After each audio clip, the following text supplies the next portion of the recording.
of all, thanks for all the English-speaking people in this group. Maybe you're already here and you're looking forward to listen to this talk. It's good that you're here, and we can obviously do this both in German and in English.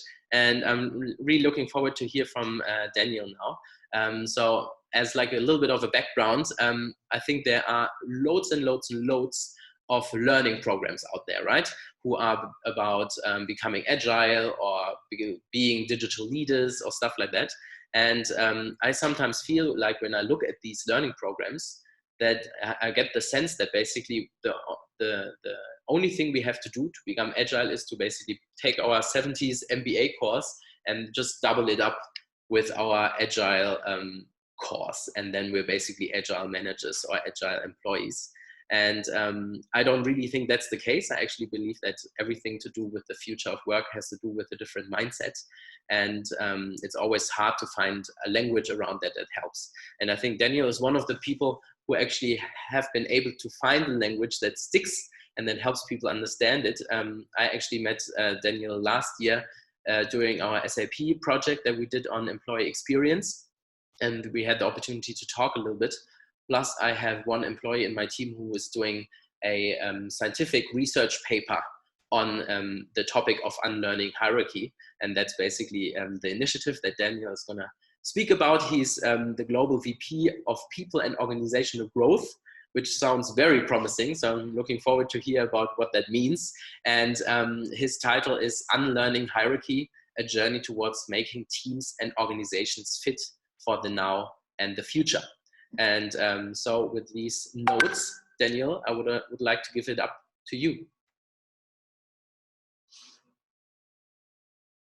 Can you speak? I can't hear you yet. Can you hear me and see me well? Now we can hear you.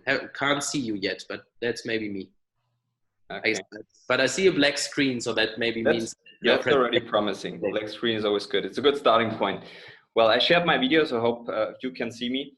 So, Carsten, first of all, thanks a lot for inviting me to this very cool format that you guys put together in a light speed. So that's pretty cool. And I'm more than happy to spend the next 45 minutes together here with a big bunch of people, hopefully very interested in this topic.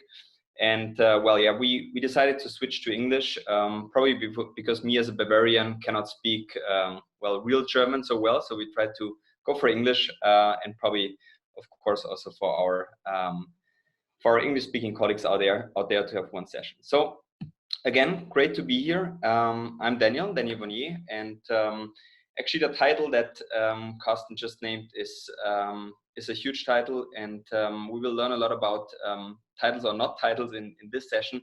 For me, actually, it's not so much the title, it's actually the content that we're working on. And together with my team, I'm actually responsible for all talent, leadership, and organizational development activities at SAP globally. And that's quite a nice and huge task and responsibility for the entire team, especially in times like those. And this is also something that, before diving into the topic today, I would like to spend a bit time on that. So I'd like to invite everybody to kind of a minute to arrive and really reflect a bit on the changes in your professional environment that have been taken or that have been occurred the last 3 to 4 weeks. And when I mean changes, of course, I don't mean like, the obvious changes of not being physically in the office and such.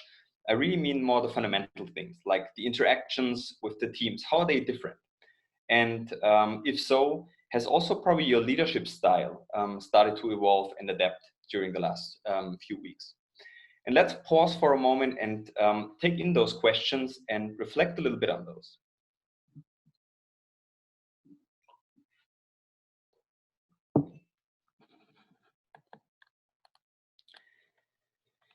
So if your world is just like a bit similar to mine, then you might have recognized that in the current crisis, work has started to transform a little bit more towards the human side. That's at least my experience. And this is also what Carsten said at the beginning, probably a journey towards a more authentic workplace where we act and play work a little less and show up in a more real way on how we do things and how we collaborate in teams. And here are a few patterns that I'm actually observing in the day-to-day interaction. So first, I truly sense that we have become more authentic, right? I mean, we give people insights into their homes. We see their untidied offices. We see that people are probably not shaved all the time. Some don't even wear makeup. And actually, at the end of the day, we feel, well, doesn't that isn't that so preventive to a professional workplace? Not at all, right? What we feel is that the result is even more trust and proximity between people. Daniel, sorry. Yeah. I think we can't really see your screen. I only see a black screen. That's good.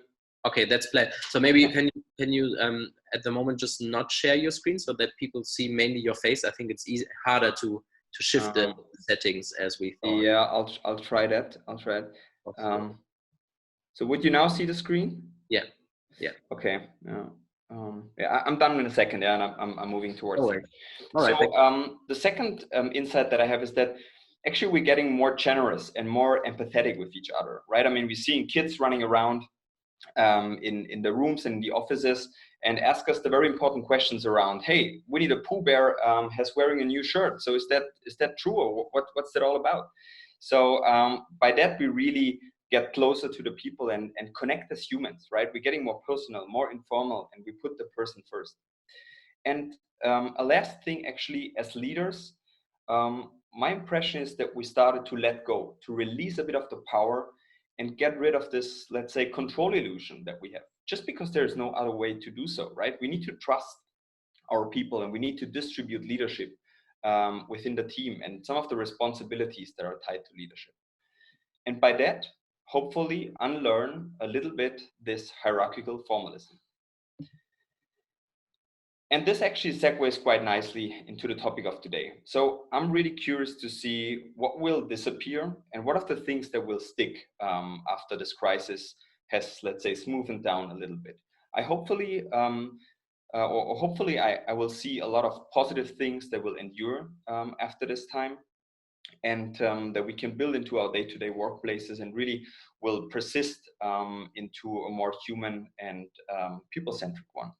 But actually, irrespective of the current events, the notion of unlearning hierarchy and, let's say, all the activities that we at SAP drove behind that and are driving have pretty much of the same intention and intent that we have just discussed around this transformation, which is, fundamentally speaking, making organizations more human, and by that more fit for the future, but also more fit for today. Because we all feel that we have talked a lot about the future.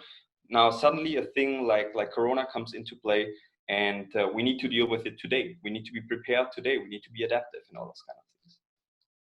So let's dive right into that.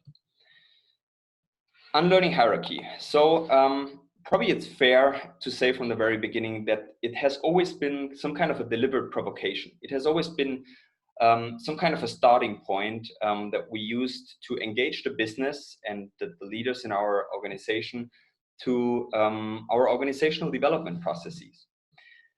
And we started that at the beginning and really felt that, well, this term actually stuck because it served to discuss the foundations of organizational operating systems, but also around leadership, which of course is a very key element there. So this what started as a whole provocation is currently even transforming into a book project that I'm currently working on. So it wasn't only like a first shot, it really stuck. And this is also a little bit of the story that I'd like to share with you today. So let's unravel what's behind that story. And probably let's start with a definition of those things. So let's start with hierarchy. So hierarchy is actually a system in which members of an organization or society are ranked according to relative status and authority. So in simpler terms, this means, well, hierarchy is basically a ranking by social status and power. And let's be clear from the very beginning. Hierarchy is not something good or bad per se. I would even say like hierarchies are something very natural, right? And they can be extremely effective in some cases. Even human beings are raised naturally hierarchical. And this can be observed in many different cultures. In some cultures, this is stronger. In others, it's a bit weaker, but we always have it there. And even starting from, let's say, being children, we have grown up in a hierarchical relationship with our parents. And we needed that clear social ranking to survive from day one when we came into our families. Just imagine a world without hierarchies in a family situation. Like if your kids would decide every day what's for dinner, then you would probably all end up eating pasta with ketchup day in, day out. So probably hierarchy has something innately positive even. And we feel, we see that hierarchies are not only present in families, they are basically everywhere, in schools, in political parties, in the mafia, in clubs, wherever you would go, you would see hierarchies. And why is that? And what is actually the function between those hierarchies? Well, first and foremost, hierarchies dramatically simplify the complexity of human interactions, of relationships, and also of social status. And by that, they really quickly fulfill a very fundamental human need, which is security and belonging, as we all know. And you all know probably the situation when you come into a room and you know the people, you know their ranking in the organization, either good or bad. It kind of helps you to orient yourself. It helps you to know who's important, whom to listen more to, whom you can probably ignore a bit more, right? So if that's true, and if hierarchies are natural, the key question that we're confronted with is, what is so wrong in the way we understand hierarchies and live according to those hierarchies in our day-to-day setting in organizations? And this is basically one of the questions that we have been dealing with the last years. So what I said before is nicely illustrated here. Hierarchies in an organization is something what you would see in this or the other way, more or less in each and every organization. The problem with this is not the setup per se, and not the hierarchy that we have in an organization per se. The problem that we see is that being part of an organization and working in an organization, we have started and got used to telling ourselves the story of this nice and, very tidied up bureaucratic world. And actually we maintain this illusion very toughly, right? We all know our execution plans, we see the Gantt charts, we have process diagrams, and all those kind of things. And eventually, of course, also the very prominent organizational chart that we have in each and every organization. And I guess I'm not telling a surprise if you look back in your days when you joined a new organization and you were sitting together with somebody saying, well, just give me a notion of what's going on in the team, and just tell me how is the organization set up. And like always, you would first of all look at an organizational chart, and you would have your boss or your new peer try to describe this to you and tell you, well, this is the org chart, these are the reporting lines, and so on and so forth. And then at the end of the conversation, he or she would say, well, now that you know the org chart, I can really tell you what's going on in our organization. So as we know, the org chart as such then doesn't tell us too much. And actually, the same that holds true for an org chart also holds true for our frequent reorganizations that we do in our organizations. I even started to call them re-orgies because sometimes I cannot even hear them anymore, right? They are like one of the biggest symptoms of this illusion of control that we see in our organizations. And we all know, having been part of the one or the other reorganization, at the end, having 3 boxes, combining them into one, or having 1 box and splitting it into 3 doesn't change so much of the way people work together. If we still think that's the case, then you can look at many organizations and many reorganizations that are happening, and we see basically the change very rarely only comes from shifting the structure in the boxes, but when there is a change through this reorganization, it mostly came from a change in the leadership. So when I say this, I think most of us know this intuitively somehow, right? We don't really expect that the organizational chart gives us this clarity. So if that's true, and if that chart and that structure doesn't give us the clarity and the security that we need, what do we actually do? Well, what we actually do is we look at leadership, and we try to make sure that the right people, the right leaders, are in the right place at the right time. And actually, we all know that having a great leader in a position of power can be really amazing, right? I mean, they can give you clarity, they give you a vision, they give you safety, new ideas, all those kind of things. And in many situations, especially like when there's a lot of time pressure or we have an extreme situation like this one, it's certainly crucial to have a leader that keeps a group together, that glues a group together, right? And keeps it functioning. And certainly great leaders are also something very special that we all love to talk a lot about and love to hear about them. I think we cannot even count the stories where Steve Jobs is involved. And I come to this figure in a second again. Also, I'd say there's no topic that gets more coverage in business literature than the topic of leadership. And companies, I heard a figure 2 weeks ago, I think companies invested like more than, was it like $350 or $360 billion in leadership development in 2018, which is like a huge figure. And also myself, I mean, I have spent a lot of time researching and teaching leadership in different organizations. And we don't even have to go that far outside and look into, let's say, the corporate world of the US or wherever. If we look into SAP, for example, we have this figurehead of Hasso Plattner, right? I mean, it's indisputable that he has a great impact on the technological roadmap, on the innovation, on all the products. And I guess everybody in SAP that you would ask would say, well, we wouldn't know where we would be if there wasn't Platter, if there wasn't Hasso Plattner. But the key question that we are asking ourselves is, what happens if an organization like SAP doesn't find or cannot find a new Hasso?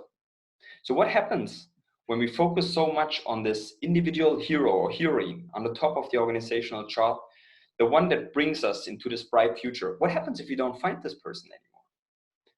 Well, the innate problem of this notion is that we have been cultivating the myth of these heroic leaders for years and years and years. And it's true. I mean, they make up for great stories, simple stories, nice headlines, and it's just good and easy to connect to those, right? And I guess many of us know that the hero's journey is a very familiar format in storytelling, and it works quite well. And I guess we don't have to ask why Steve Jobs is basically the most well recalled and cited figure in corporate history. Of course, both because of his amazing achievements that he has been taken and really game-changing products that he put into the market, but also because his whole life story actually resembles some kind of a hero journey, right? Even with a very tough and dramatic ending. So here's the problem. If our environment gets more complex and more fast-speeded, as we see today, it becomes harder and harder and harder for an individual to really shape this environment and for an individual to shape a company and take the most important decisions in the future. And truly, in many big corporations, we expect a lot from a few people on the top of this pyramid, right? We put a lot of decision power and authority on their shoulders and see this as also a very practical instrument, right? I mean, that's good. So we know whom to blame at the end if it doesn't work out. We can fire the one guy, we can promote the other one. So it's an easy way to do that. What we see though is that many leaders are getting increasingly overwhelmed and stressed out. And for the new generation, that's very interesting to see that less and less people even want to become this designated leader, because also, you know, there is a changed perception in the way that leaders get a status, right? The social status of leadership has probably declined in the last years. So in the same way as we have been discussing it with the org chart, also we see that the story of the heroic leader is something that we tell ourselves, just in order to make something pretty complex more digestible and easier to get to. Though I would say, and this comes out in many conversations with leaders in different organizations, deep in our guts and deep in our brains, we know that there's basically not this very one simple answer. Yeah, and we all know that there are, well, pretty few actual heroes that could help us out of this misery, and almost actually no organization works according to this famous org chart. We also know that. So if complexity, and this is a securing question, if this complexity cannot longer be handled with the constructs that we have made up, like the simple org charts or the heroic leaders, so what is then the suggestion really to do in terms of how to handle them? So here's one take. In my opinion, what we need to do is we really need to take the courage and really open our eyes in front of this complexity. And on an individual level, this might be a quite straightforward thing. On the organizational level, this really means figuring out where organizations need to be more adaptable, more fluid, more agile, and where organizations need to be a bit more rigid. So let's take the example of the traffic lights and the roundabouts. And I guess many of you know this analogy already, and Aaron Dignan, who you will listen to later on, can also describe it way better as he does it in the book Brave New Work. But let's use that analogy for a second to talk about the difference between a more controlled and rigid system on the one hand side, and then a more self-organized system on the other hand side. So let's start with the traffic lights. I mean, in a traffic light system, you all know that every unit is basically managed externally, right? And there's a predefined timing, there are clear rules, signs, lanes, all that kind of stuff, right? It's all externally determined. And hey, I mean, it's a very nice and clear structure. Everybody knows what to do. It can handle a lot of traffic in general. The big minus though is that if traffic really peaks in certain situations and in different directions, then jams and also congestions can really occur quite quickly. So let's ask ourselves the question, what is the state of mind when we are driving towards such a traffic light? Well, you wait for someone to tell you what to do, namely the traffic light, right? Green, yellow, red, pretty simple. Or if you're like me, you're like, you know, taking your mobile phone out and looking at some of the emails and trying to answer them, and you're making great friends with the guy behind you when you're missing the turn to the green light. But here's the thing, like if you connect now this analogy and connect it back to the organization, think of this single car as an individual in the organization or a team. And then the traffic lights would signify the hierarchy and the leadership which controls these individuals and the teams in a more or less top-down manner. And as a fun fact, I mean, in many organizations, we even use literal traffic lights to do exactly or to create exactly that mechanism, right? So to contrast this, we have the roundabout. In a roundabout, it's a different story. Every unit is totally self-managed. And the only control are, again, the lanes, of course, right? There are a few general rules and very, very few signs only. What are the pros? You have a huge throughput, a way higher throughput actually, as with traffic lights. You have less idle time. You have less accidents, less emission, less noise.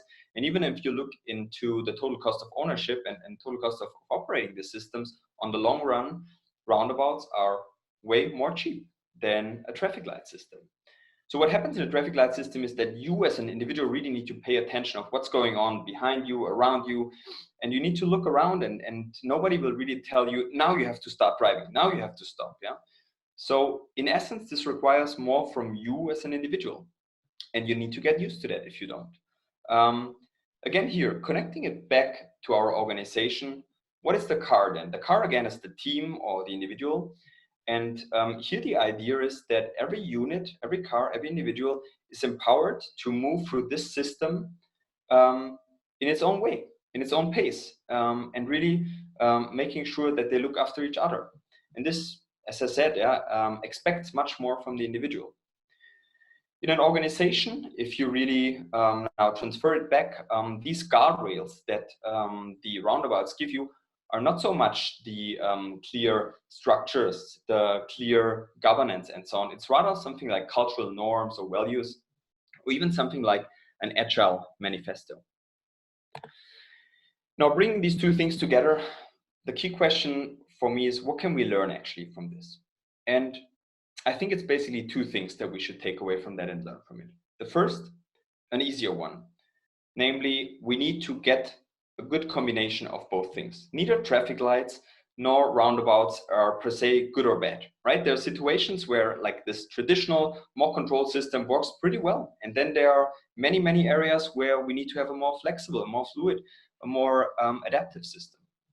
Actually, it's funny, if you start to research and look into roundabouts, which I did, then you will find a very aggressive conversation between passionate groups on the one and the other side saying, wow, traffic lights are better. No, it's roundabouts that are better. They throw with figures and facts around. So pretty crazy. And I think this is actually what we should avoid. We should avoid this kind of simplified view, because it's, again, it's not about either or, it's about and, and it's about the question, which of the systems are more purpose fit, both in the traffic and much more even in an organizational environment. And for the second one, and I can't follow the chat obviously, but for the second one, I'd like to put out a question to quickly think about it. And the question is, how many traffic lights do you think that you need to pass before you get to a roundabout? Just think a little bit.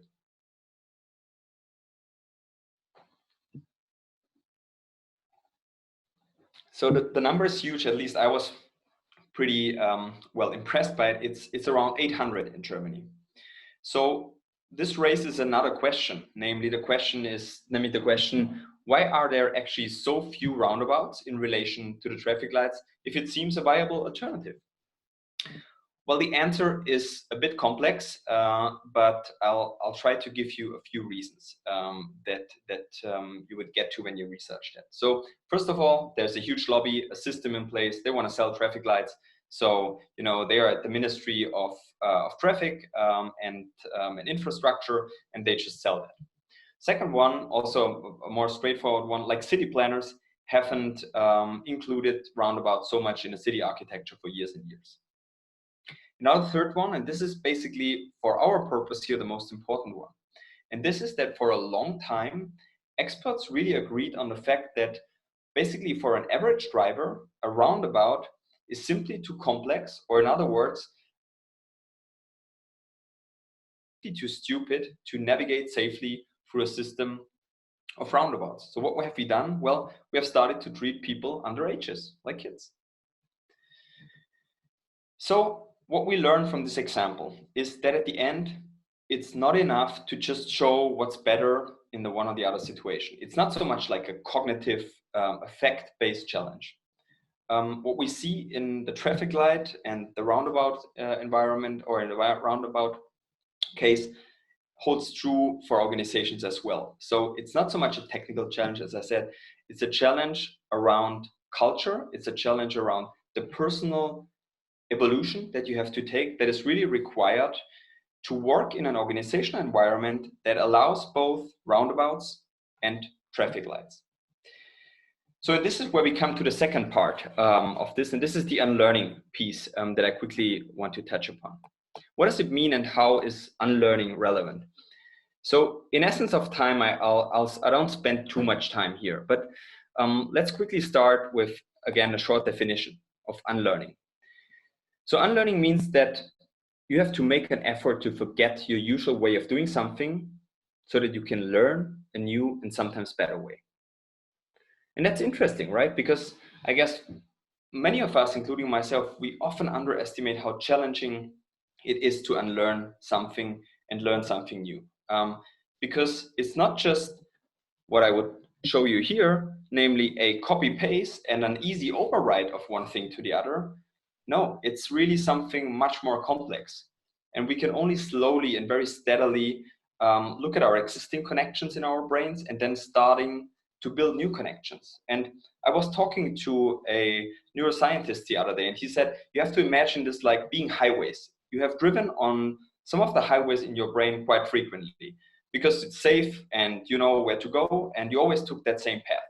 So what you need to do when you want to unlearn is you need to try new paths, and you need to drive them for days and weeks and even months and sometimes years to really create this alternative path. And there's always a strong force that can tear you back from that new trace, back from that new highway to the old one, because there are just too many mental models, assumptions, and habits that always pull you back into this old environment. And I guess we all know that in terms of how difficult it is to change habits. So putting these two things together and speeding up a little bit here, I'd like to go on one topic, which is for me a very important one when we bring it back to organizations. And that's basically the topic of empowerment. In today's organization, that's a word that you certainly hear a lot, right? We often talk about empowering individuals, empowering teams, and we talk about how leaders can empower their teams. What is remarkable, though, is that we don't talk too much about what it actually means to deliberately distribute power. And actually, it's power that we need to talk about. It's authority, it's decision-making power that is very important to look at. And I personally don't like the word of empowerment and the term of empowerment too much, because essentially it's kind of a contradiction, right? I mean, there's a message and a method, right? And the message, the method suggests that it needs a person, mostly the leader, that empowers an individual that doesn't have the power on its own, which I think fundamentally this is an empowerment in itself. So I'm not a big fan of this word anyhow. So when we talk about power and how to actually distribute power, we really need to see and look at the dynamics that are happening in organizations. And let me try to do this in a, let's say, very simplified way but I think there is a lot of truth behind that. So when we talk about distributing power and authority, there is the one piece, namely the piece of the leader. And the leader needs to let go. They need to release power. They need to release ownership and distribute it. And this can mean that, you know, they don't like do the objective setting top down, but they include the team and go for a co-creative process. So we see this movement. And then there's a complementary movement needed. And this is the movement that the team needs to take, because they need to take this power that has been distributed to them. And this can mean for teams that they out of a sudden are involved in a decision-making process that formerly they would have called, well, that's a decision that is totally above my pay grade. So if you would have asked me a few years before, which of those movements is the more difficult one, I would truly have told you, well, actually it's the one for the leaders, it's the former one, because they have such big egos, you know, they don't want to release power. They're not prepared to share that. Today, however, with some more experience and experimentation in different organizational setups, I truly think that both movements are both equally difficult and both movements are equally important, because there is not one without the other. So we shouldn't underestimate how much it takes to really go into those two movements and evolutions. And this is actually where the topic of unlearning again comes in, because it's not so much, you know, only learning on the individual level, saying, well, I have to deal differently with our situation. I have to take more responsibility, and this means ABC. It also means that you're putting a lot of dynamics into the team, because it's not about, as I said, the individual. If you're starting such a challenging process towards more self-organization, then you're creating a lot of movement in an organization, a lot of dynamics, and not only positive dynamics. Let me share you a little story from my own experience. A few months ago, so more than half a year ago, we discussed whether we should elect our leaders, and which on paper probably sounds pretty meaningful. At the end, we said, well, actually, it's probably not the right thing to do, because we realized that there's so much bias in such a potential decision-making process, because we don't know each other well enough yet.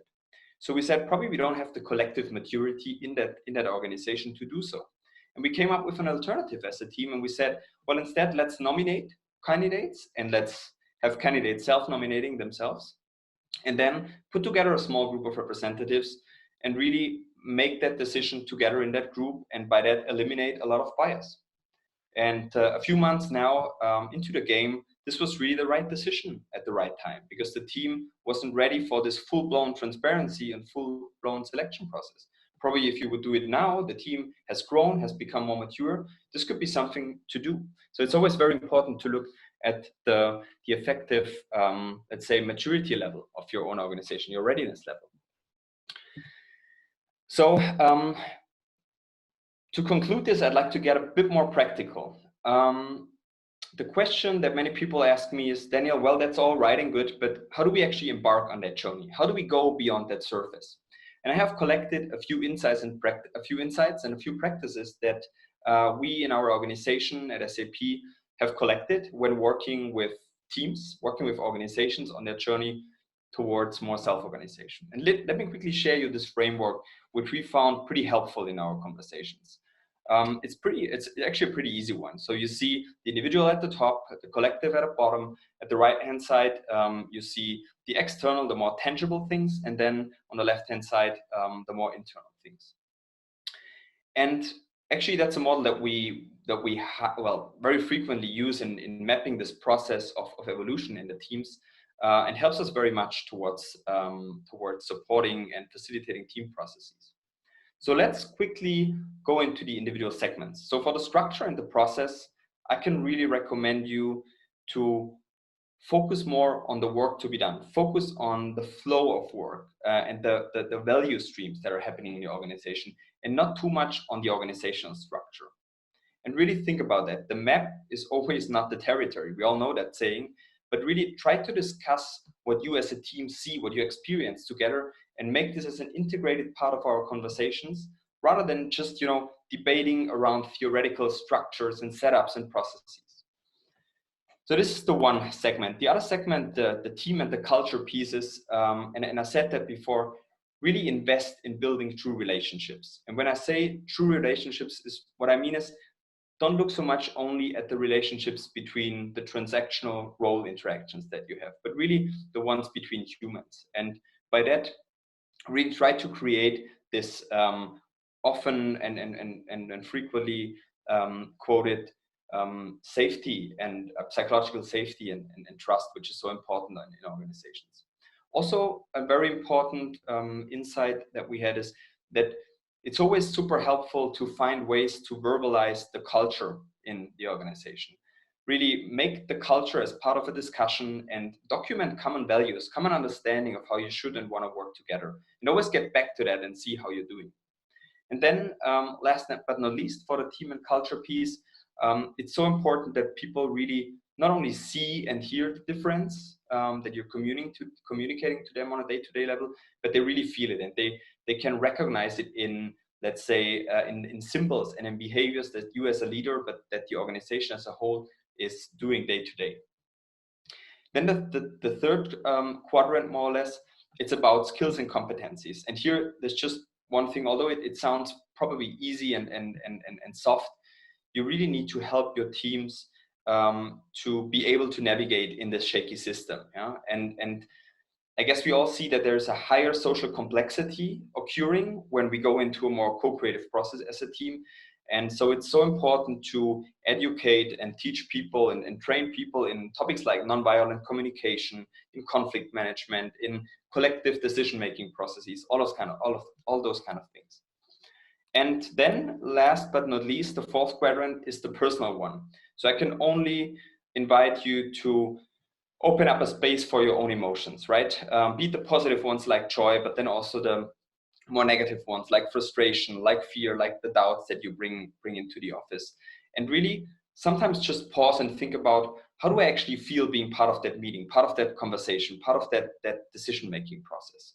And what we have done a lot is really introduced mindfulness practices such as journaling, things like a minute to arrive, open awareness sessions, all those kind of things that really helped us to open up the space for emotions. And then overall, there's one thing that I'd really like to ask you, and this is, don't spend all your energy discussing whether you're a tribe, a guild, whether you're a clan, or whatever you wanna be. After all, right, that's not the most important thing. Someday this might be nice and interesting to look at, this will follow, but this is not the only thing that you should focus on. And before we go into Q&A, one last sharing that I'd like to do.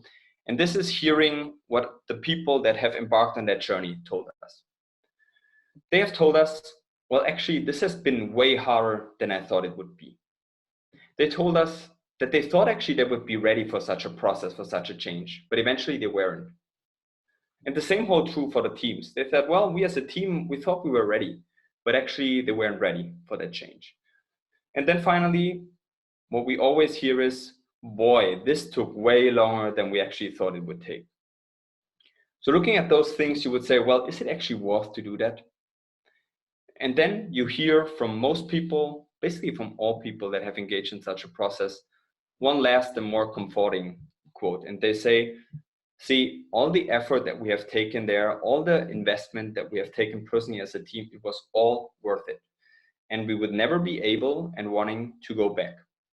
And I guess with this, the enthusiasm to facilitate like organizational development processes, work with people on becoming more future fit organizations is really the core of the work that we do, and really motivates us day to day, because we know that once you go through this black tunnel, this dark tunnel, there is some light out there. It might take longer, but one day you will arrive there.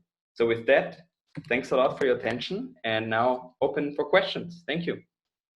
Cool. Thank you very much, Daniel, for this journey through the different traffic systems that we have in Europe. That's really nice.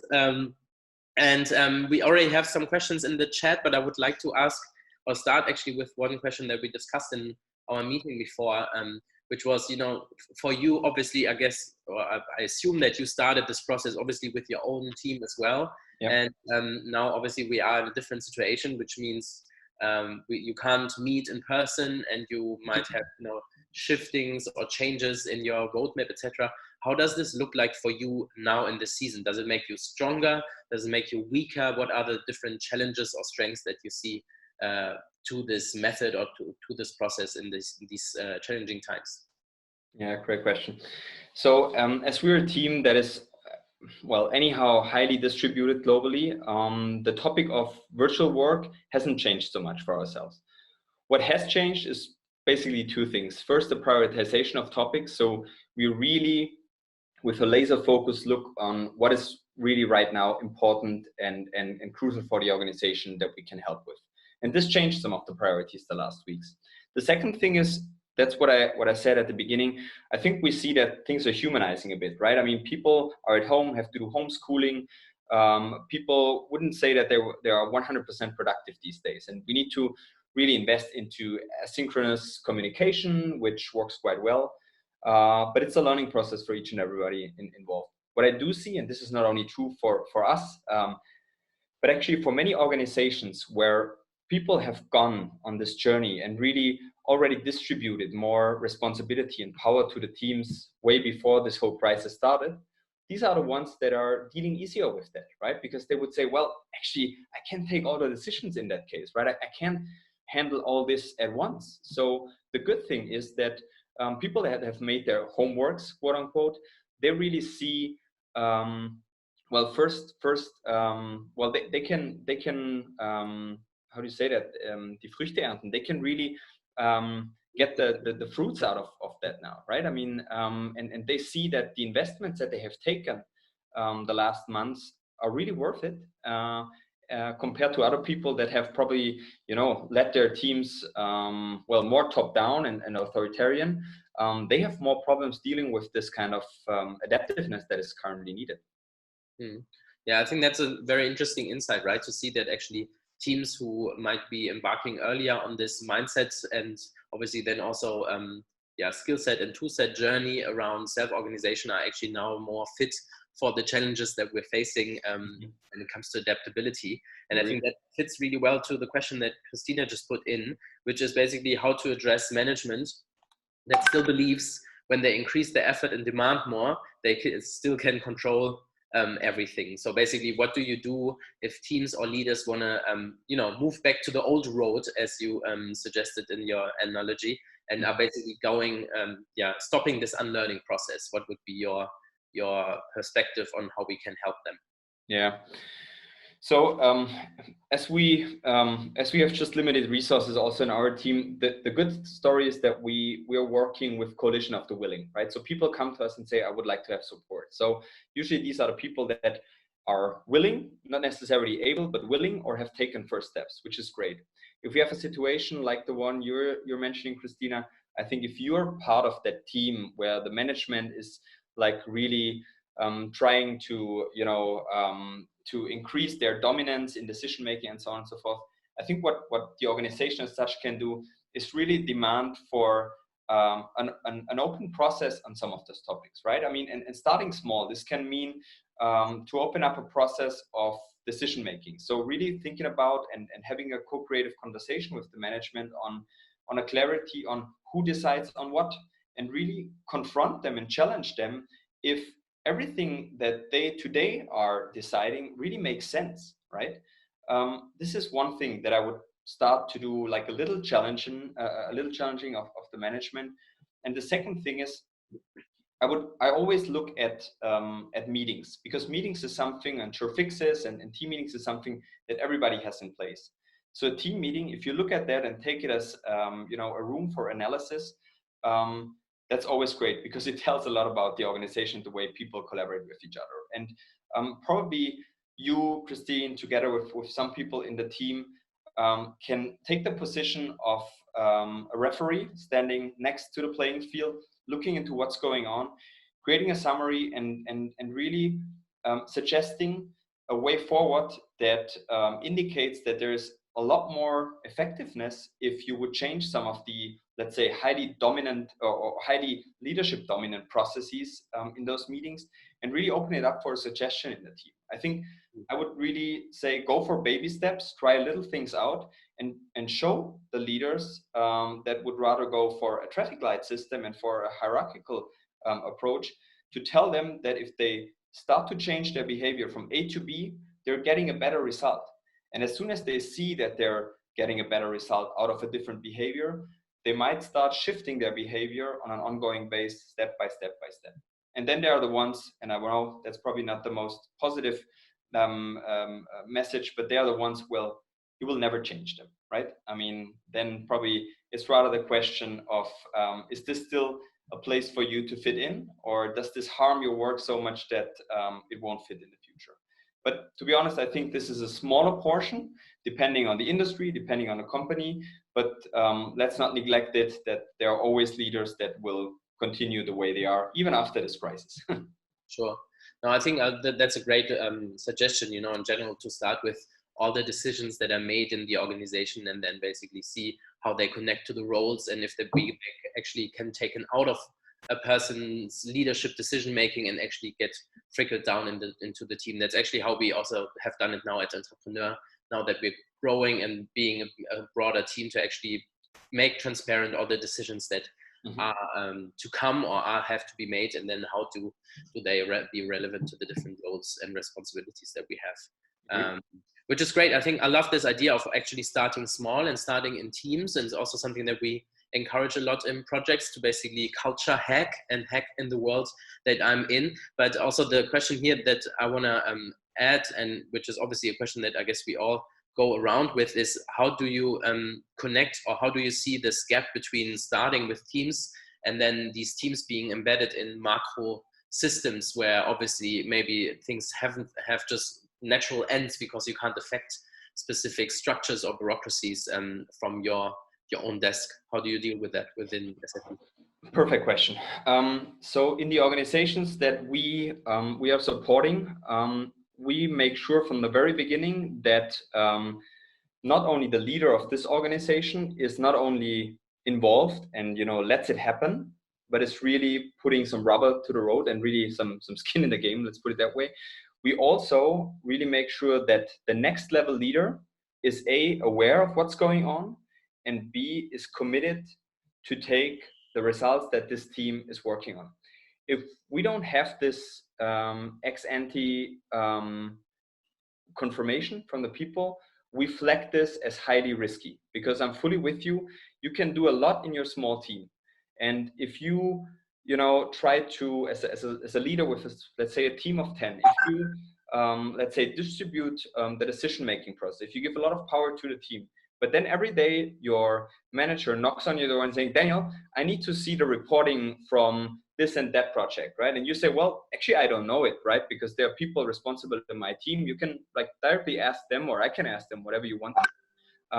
If this gets so dominant, this behavior, actually it's super difficult to really sustain that effort. So we do two things. So first of all, we try to involve the +1 decision makers from the beginning. And then secondly, we strongly work with the leader of this organization to be able to, create or have some backbone, also to convince his plus one in this process, and give him evidences at hand that help him to be to be constructive at the one hand side, but also persuasive with the next level management to go for that and to bring him on board. Otherwise, this is really difficult because then you as a leader need to protect your team, but then in the back you always get somebody who kicks you and who wants something from you in a more hierarchical way. But sometimes that's just the reality. So I think it also depends a little bit on how much is the leader of this organization willing and able to stand still and say, so I'll help my protecting hand over this organization, and also go into an argument and challenging mode with my plus one. But it's a difficult one. I truly see that.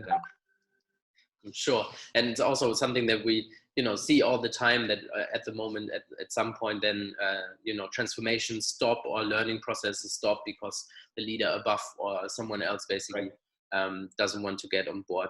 There is another very good question that I think I want to still put in, even if we are at the end of our time. How do you avoid workshop effects and really give people a chance to override mental models? So basically, the same like now, right? Maybe even people today in these crisis times have the opportunity to do home office, to make their own decisions, to go around bureaucracy. But even here, how do we avoid the crisis effects, and after this crisis are still able to have the same rights, have the same opportunities, and stay in the same even self-organization work? Are there any ways that we can do? Move on to that? Yep, great question. I think what I would answer to this is, don't try to create an artificial workshop on something that is probably fancy and nice. Take the workshop as something that you truly want to solve, and think from the beginning already on the end result, what it means if you have solved that problem, that you would then implement in your day-to-day. So that's abstract. Let me be concrete. So if you would say decision-making is something that we as a team need to workshop on, we need to think about what is the new decision-making mode that we need to take in future, because the old one is probably not intelligent enough, not fast enough, not inclusive enough, whatever.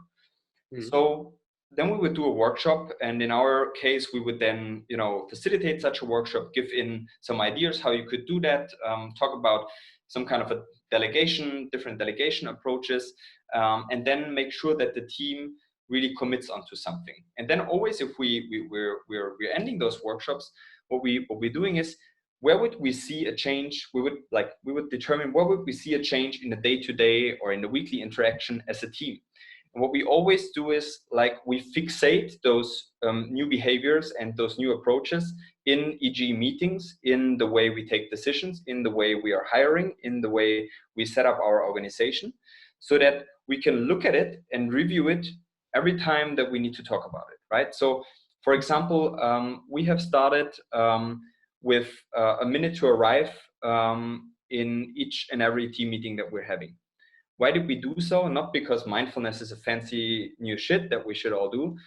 It's because we have learned that people come into that meeting rushing off from another meeting and then are not fully present, right? So what we always try to do in the bigger meeting, we have this minute to arrive, and we always do it, right? And we make it a habit. We rewrite a new model there. And so I invested a lot personally from the beginning into that as a leader. But now, in every meeting that I come in where we have more than, let's say, 3 to 4 people, they start with a minute to arrive, because they just felt, hey, it was an experiment. It was cool. At the beginning, it was a bit awkward to do so.